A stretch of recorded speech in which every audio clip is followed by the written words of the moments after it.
Você ainda tem dúvida sobre as biotecnologias no milho que você está comprando? Se você pode ou não pode usar glifosato? Se pode ou não pode aplicar glufosinato de amônio? E se ainda tem alguma resistência às lagartas? Bom, então fica comigo e vamos falar um pouco mais sobre transgenia de milho.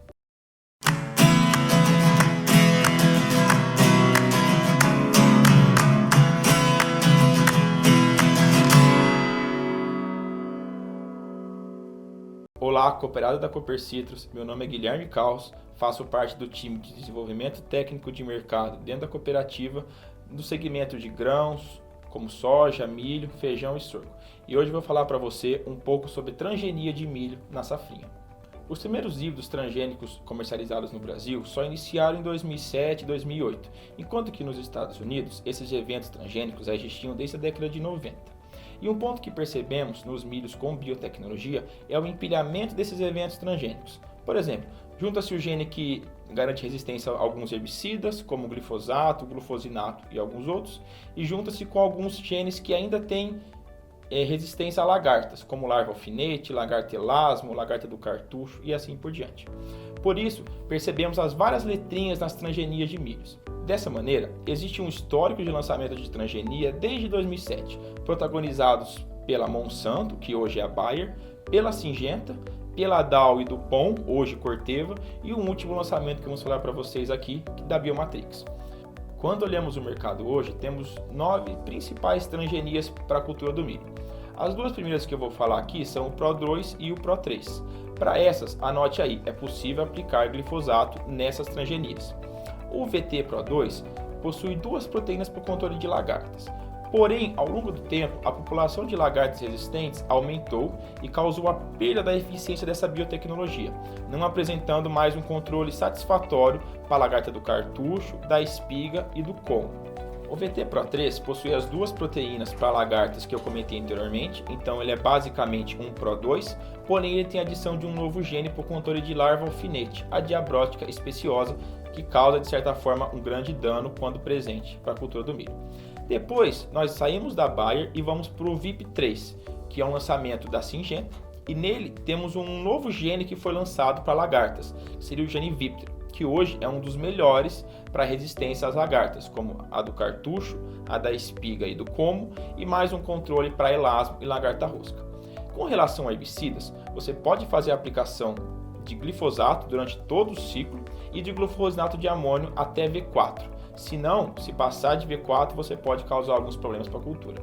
Pulando para outra detentora de transgenia, a Corteva, que hoje detém a Pioneer e a Brevant, possui 3 transgenias para milhos. A primeira delas é o PWU, ou Power Ultra Core. Nesse milho, temos as mesmas vantagens do VIP3 pela presença desse gene para lepidópteras, como controle para aquelas 3 lagartas, mais elasmo e mais o controle para rosca, e permite a aplicação de glifosato e o glufosinato de amônio, esse até V4. A segunda tecnologia da Corteva é o Leptra, ou o Optimum Leptra, e já essa elas se separam em duas opções. A primeira é o VYHR e a segunda é o VYH, e cada uma dessas letras tem o seu significado. Basicamente, a diferença entre uma e outra é a letra R, e a prensa da letra R é a que garante a resistência ao glifosato. Ou seja, milhos VYH não podemos aplicar glifosato. Para ambos, temos o gene Viptera representado pela letra V, e a possibilidade também de se aplicar glufosinato de amônio até V4, essa representada pela letra H, de Herculex, que junto com o Y de Hildegard trazem outro gene de resistência a lagartas, que hoje já possuem populações resistentes no campo. O último lançamento da Corteva é o Power Core Ultra Enlist. Para ele, a Corteva manteve a transgenia com o gene Viptera, mas temos o maior empilhamento de herbicidas no mercado hoje. Temos, por exemplo, a possibilidade de fazer a aplicação de glifosato, do uso do glufosinato de amônio, esse até V4, e agora nós podemos aplicar o 2,4-D durante todo o ciclo da cultura. Abrindo um pequeno parênteses, o 2,4-D é um herbicida latifolicida, ou seja, ele tem eficiência apenas para folhas largas e que possuía registro ou era recomendado apenas para os estágios iniciais do milho para não afetar o seu desenvolvimento. E por último, nessa mesma transgenia temos a possibilidade de se aplicar graminicidas nesse milho, mas cuidado, ele é tolerante apenas aos herbicidas FOPs, ou seja, aqueles cujos ingredientes ativos terminam em FOP, como o fluazifop e o aloxifop. Comercialmente, é o produto da Corteva conhecido como Verdict.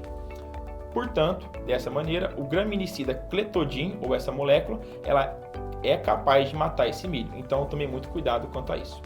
Por fim, as 3 últimas transgenias que temos para poder falar para vocês são da Bayer e da Biomatrix. A Bayer lançou a biotecnologia conhecida como Treceptor no mercado, que ela possui os mesmos genes do VT-Pro2, mais o gene Viptra para controle de lagartas.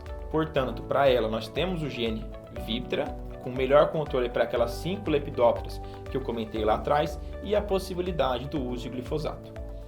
E já presente há algum tempo no mercado, e muitos híbridos já estão vindo com essa biotecnologia, temos o Pro4. Basicamente, a mesma tecnologia do Pro3, com a tolerância para larva alfinete, mais o gene Viptra para resistência a lagartas, podendo, portanto, também se fazer a aplicação de glifosato.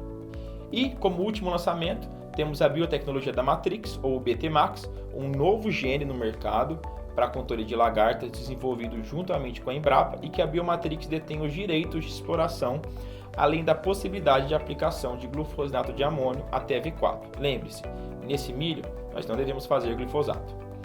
Basicamente, essas são as principais transgenias de milho no mercado. Lembrando que a transgenia do milho não implica em produtividade maior ou menor, mas a escolha do seu híbrido, a genética pertencente a ele é tão importante, se não mais que a transgenia da sua lavoura. De maneira que a transgenia vai servir apenas para poder ditar como será o seu manejo de lagartas e de herbicidas, e não a produção daquele híbrido. E vale ressaltar que ainda não há eventos transgênicos para cigarrinha, apenas o melhoramento genético das empresas, que garantem maior ou menor tolerância ao complexo de enfesamento e outras doenças. E um bônus para quem ficou até o final é sobre sorgo. Hoje percebemos que o seu cultivo vem crescendo muito ao longo dos anos, porém, diferentemente do que muitos pensam, ainda não foram liberadas transgenias para o sorgo e talvez nem sejam, devido ao fato do sorgo realizar cruzamento com algumas plantas daninhas, como o capim-maçambará ou o sorgo alepense, e o que poderia, nesse cruzamento no campo, criar plantas daninhas resistentes aos herbicidas ou que não são mais comidas por lagartas.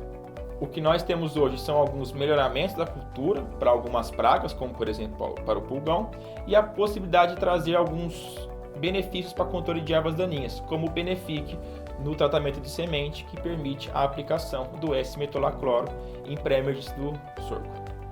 Muito obrigado para quem chegou até aqui.